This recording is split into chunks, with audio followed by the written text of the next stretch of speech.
인도 공군 전투기 200대 구매 추진 노후기 대체용. 인도 국방부가 노후 전투기를 대체하기 위해 신형 전투기 200대 구매를 추진하고 있다고 현지 매체가 13일 밝혔다. 아자이 쿠마르 인도 국방부 차관은 전날 공군의 항공물자 가 노후한 데다 고갈되고 있다며 정부는 약 200대의 전투기 구매 작업을 진행 중이라고 말했다.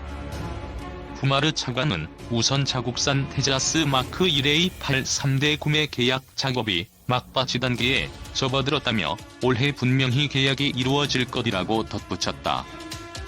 계약과 디자인 작업 등이 마무리되면 국영 힌두스탄 항공이 1년에 8에서 16대의 테자스 전투기를 생산하게 된다. 쿠마르 차관은 이 밖에도 11형 대전 투기 구매를 위한 참여 의향서가 제안됐고 관련 과제 제안 서작업도 진행될 것이라고 설명했다. 인도는 날아다니는 관이라고 불릴 정도로 낡은 구소련제 미그-21을 대체하기 위해 1985년부터 자체 경공격기 개발 계획 등을 추진했다. 인도 공군은 미그-21 외에도 영국과 프랑스가 1960에서 1970년대에 함께 개발한 제규어 전투기도여 전이 운용하는 실정이라 노후 기대체가 시급한 상황이다. 이와 관련해 전투기 추락 사고도 자주 발생한다. 인도 국방부 통계에 따르면 2018년에만 전투기 7대와 헬리콥터 2대 등 11대의 공군기가 추락했다. KF-X 한국형 차세대 전투기. KF-X 한국형 차세대 전투기. 대한민국 차세대 전투기 사업. 대한민국 차세대 전투기 사업은 차세대 대한민국 공군용 전투기 개발 사업이다. KF-X 사업 또는 보람의 사업으로 성능은 F-16 플러스 알파 즉 4월 5일 세대 전투기로 시작되어 향후 내부 무장창 장착 등의 추가 개량으로 5세 대전투기 수준으로 향상될 예정이다. 타당성을 분석할 시기에 당시 대한민국 공군의 수요 물량으로는 다 산을 맞출 수 없다는 우려가 있었으나 인도네시아의 사업 참여로 이 우려에 대한 부담은 다소 경감되었으며 그 결과 KF-X는 탐색 개발과 체계 개발 등이 진행되고 있다. 게다가 대한민국과 파트너국인 인도네시아가 공동 개발하는 사업이므로 유로파이터와 그리펜 전투기의 사업 추진 방식과 어느 정도 유사하다. 진행 상황으로는 2014년부터 200억 원을 시작으로 2021년까지 8조여 원을 투입해 한국형 전투기 180여 대 양산을 목표로 개발하고 있다. KF-X 사업은 218년 기본 설계를 마무리하고 2019년까지 3세 설계를 진행해 2021년 제1호기 출고, 2022년 초도 비행을 목표로 하고 있고 2025년 양산을 시작하여 2026년부터 실전 배치가 될 예정이다. 천파 운드즈비 U-32, JDAM 2발과 중거리 공대공 미사일 2발, 공대공 미사일 AIM-9X, AIM-120, 아이리스-T, 미티어, 국산 공대공 미사일, 공대지 미사일 및 폭탄 SDV, CBU-15, JDM, LJDAM, LGB, AGM-65, KEPD-350 타우러스, 국산 장거리 공대지 유도탄 II, KG-2B 등 항법 장비. 최근 CDR 세션이 끝난 후 KF-X에 대한 RD&NU 정보 공개. 1상세 설계 프로세스의 약 78%를 차지하는 12000 페이지의 상세 설계 도중 300페이지가 완성되었습니다. 이 정확한 규격이 분류되어 있지만 KF-X의 레이더 단면은 약 0.5제곱미터라고 한다. 글라브 RC 큐릿Y에 따르면 FA18, EF와 FA1의 RCS는 약 1제곱미터입니다. F15는 25제곱미터, F35는 각각 0.005제곱미터입니다. 3KF-X는 추가 개발을 염두에 두고 설계되었습니다. 내부 무기 배치를 위한 공간이 확보되어 있으며 이론상 KF-X는 본격적 인도 세대 전투기로 개발될 수 있습니다. 4KFX 블로 CK0/1 용구성 요소의 약 65%가 한국에서 개발되었습니다. 이것은 아마도 스웨덴 그리펜과 비슷한 비율일 것입니다. 스웨덴 그리펜은 또한 토착 성분과 외국 성분의 건강한 혼합을 사용합니다. 한국이 2015년에 F-35E를 구매하기로 결정했을 때 록히드 마틴은 25가지 범주의깃을 이전을 약속했다. 그러나 미국 정부는 AESA 레이더, IRST, EOT, GP 및 통합 EW 제품군의 4가지 범주 이전을 거부했습니다. 6한화 시스템이 개발 중인 KFX의 AESA 다기능 레이더는 비특정 RCS 목표 대비 110km 범위의 8개 모듈을 보유하고 있다. F-35의 레이더에는 200개의 모듈이 있습니다. KFX 레이더 용단일 16 레이더 모듈 세트는 약 $45,000입니다. 수입 모듈 비용은 $8,000입니다. 8. KFX 레이더 프로토타입은 이미 ELTA 시스템과 협력하여 이스라엘에서 지상 및 항공 기반 테스트를 완료했습니다. 올해 11월 한국에서 테스트를 시작하고 2023년 KFX 프로토타입 항공기에 설치될 예정이다. KFX의 외부 디자인은 ADD가 첫 번째 디자인을 선택한 이후 9번의 큰 변화를 겪었다. KFX의 무게는 12월 1일 톤이었지만 무게는 500kg 감소했습니다. 10총 230,000개의 개별 구성 요소를 세심하게 설계해야 했습니다. 표준 자동차에는 약 20-30,000개의 부품이 있습니다. 11일 250명의 엔지니어가 KFX 프로젝트를 수행하고 있습니다. 최초의 프로토타입은 201년 4월에 출시될 예정입니다.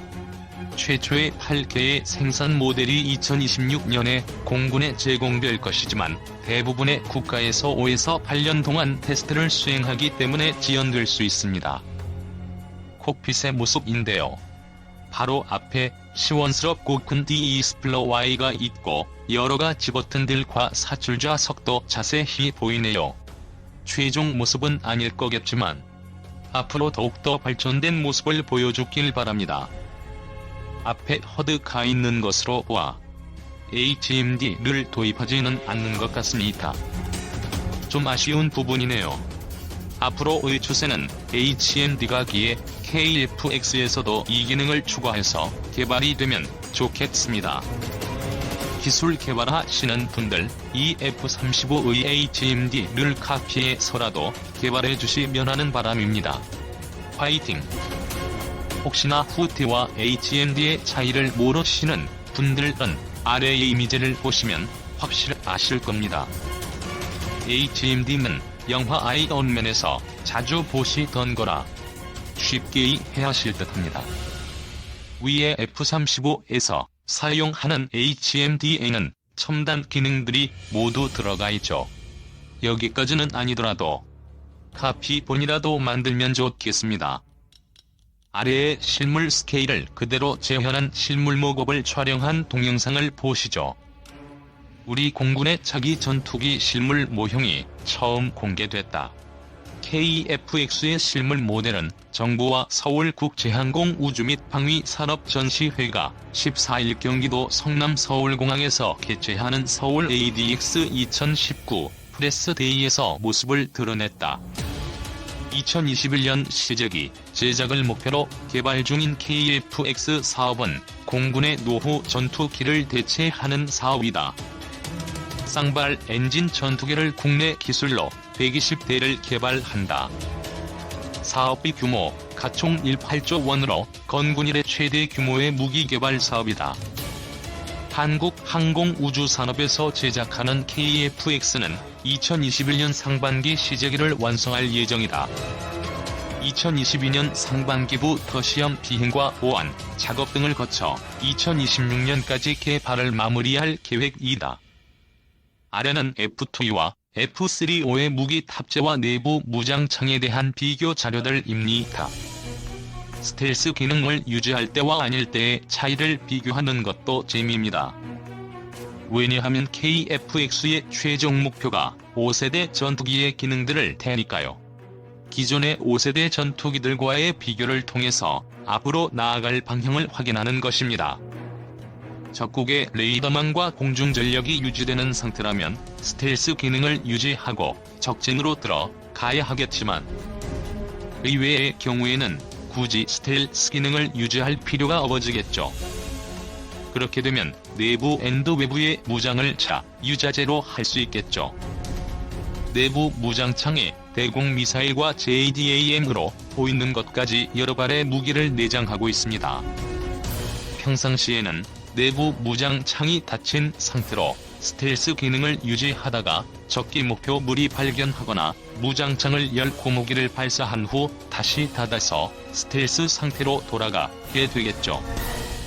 위의 모습을 보시는 것처럼 엄청난 양의 무기들을 탑재할 수 있습니다. 물론 저것들을 한꺼번에 탑재하는 것은 아니고요. 최대 탑재량만큼을 장착하겠지요. 다양한 종류의 무장을 할 수 있다는 것을 보여주는 사진이네요. 마지막으로 가상의 적기를 상대로 하는 KF-X의 활약을 동영상으로 감상해보시죠. 적기 도발의 가장 효과적인 징방법은 막강한 공군 전력에 의한 신속하고 정확한 대응이라고 할 수 있습니다. 그동안 북한이 도발에 대비해 전력이 육군에 편중되었음에도 불구하고 고대한민국 공군은 세계 공군 전력 순위 910위이며 아시아에서 4위의 공군 전력을 보유하고 있습니다. 하지만 공군 전력을 자세히 들여다보면 전력 대부분이 공격기와 전투기 위주의 전술기 전력 확보에 치중했고 지원 전력에 대한 비중은 약하다고 할 수 있습니다. 현재 국방부는 새로운 신규 전력과 그동안 제기되었던 공군 지원 전력을 대폭 강화한다는 계획을 발표를 했습니다. 그럼 지금부터 2020년 이후 대한민국 공군 전력이 기대되는 이유 5가지에 대해서 알아보도록 하겠습니다. F-35A 5세대 스텔스 전투기 도입. 한국 공군은 7조 4천억 원의 예산을 투입하여 2018년부터 2021년까지 한국 공군 최초로 5세대 스텔스 전투기인 F-35A 40대를 도입할 예정에 있으며 이미 공군 조종사들은 조종술 습득을 위해 현지에서 F-35A 기종의 훈련을 받고 있으며 도입 시기가 확정되면 직접 조종하여 한국으로 돌아올 예정에 있습니다. 일본에 배치된 F-35B는 수직이 착륙이 가능하며 한국 공군이 도입하는 기종은 지상 이륙의 공군 전용 기체입니다.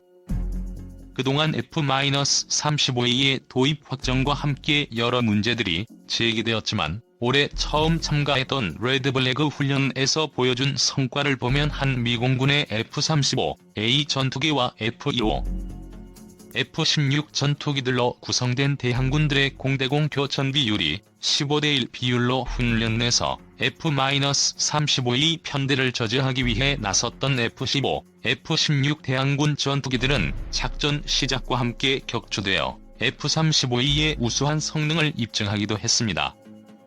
2018년 하반기부터 공군에 순차적으로 배치가 완료되면 북한의 도발뿐 아니라 계속해서 군사력을 증강시키고 있는 주변국들에 대한 억지력도 상대히 증대될 것으로 기대됩니다. A330MRTT 공중급유기 4대 도입. 2019년까지 총 4대를 도입하기로 한 대한민국 공군의 공중급유기 사업은 무려 20년 이상 끌어온 사업으로 2015년 A330MRTT로 최종 확정되었습니다. 현대 항공전에서는 최신 전투기의 보유도 중요하지만 그와 함께 원활한 항공작전을 위해 공중급유기는 반드시 필요한 전력입니다. 그동안 보유 전투기들의 작전 반경을 놓고 제기되었던 문제들이 해결될 것으로 기대됩니다. 공군에 도입될 예정인 A330 마틴은 무 LTIR 앵커 트랜스포트로 다목적 기체로 공중급유의 용도 외에도 수송기의 역할도 수행할 수 있으며 기존 에어버스 A330-200의 민항용 기종을 군용으로 개조한 기체입니다. KF-X 4.5세대 스텔스 전투기 사업. KF-X는 차세대 한국형 전투기 개발 사업으로 공군이 보유한 기존 노후된 전력을 4.5세대 전투기로 대체함과 동시에 국내 자체 전투기 개발 능력을 확보하기 위한 공군의 주력 사업입니다. 사업 내용을 살펴보면 지난 2015년 하반기부터 본격적으로 착수하여 2022년 시제기 출고를 목표로 하고 있으며 2016년 후반기부터 초도 양산을 계획하고 있습니다. 일각에서는 2026년 후반기가 되어서야 4.5세 대전투기를 확보한다는 이유로 우려 섞인 시선으로 보는 분들도 많습니다.